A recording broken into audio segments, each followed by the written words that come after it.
Baseball Hall of Famer Jim Palmer joining us right now. And Jim. Oh, Demper. That's all I got to say. Drew. Thanks, Jim. You're welcome. Drew Pomerantz, your thoughts on him retiring the 12 in a row that he did and what you saw from him tonight? Well, obviously with David Price on the disabled list, they're looking for guys that are going to pitch well, and he threw a little bit harder, I think, than maybe the scouting reports said. Even though when he was out in the bullpen in the postseason, the brief postseason for the Red Sox, he did throw 94, 95. Big strike zone with Eric Cooper. Vasquez did a terrific job behind the plate. He's got a good breaking ball. He mixed his pitches up. Probably didn't throw as many changeups as he did. But when he did get in trouble, when Mancini hit the double after the single by Castillo didn't get a good read, didn't give up a run there. And other than that, he only gave up the one run. So I look at the walks. And again, the Orioles are a free swinging ball club. Again, Castillo doesn't get a good read, or the ball game's tied 1-1. Even then, when he hit the double, or it turned out to be a single, really didn't know Fenway Park. But, when good pitching, it stops good hitting. And the Orioles, as Rick Dempsey said, will tell you that they can swing the bats. But when you don't walk them, and this is, again, a club that doesn't take a lot of walks, they're not going to score a lot of runs. That's how good they were. And then, of course, they went to their bullpen, a lot of hard throwers. Even Joe Kelly, who was third in the list, was throwing 99. So, again, you're not going to win at Fenway Park with one run.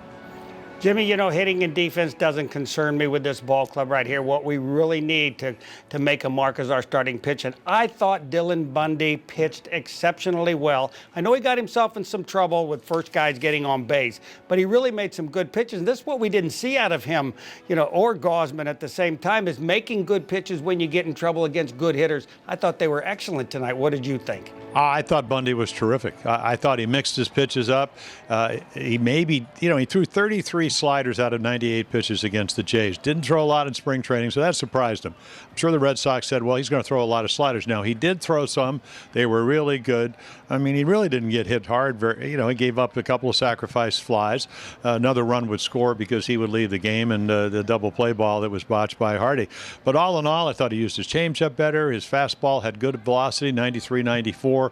He can pitch. At Fenway, you got to pitch in and out. He was able to do that. He was able to throw changeups and fastball counts.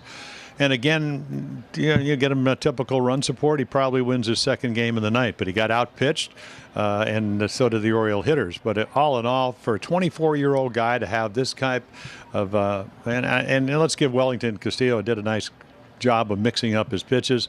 He looks like he can hold runners. He can do a lot of things that most young pitchers can't do. So, again, I don't think we have to worry about him as long as he stays healthy, and I hope that'll be the case this year. Well, Jim, as always, we appreciate your comments. Look forward to chatting with you tomorrow in the concluding game of the two-game series at Fenway Park in Boston. Baseball Hall of Famer Jim Palmer.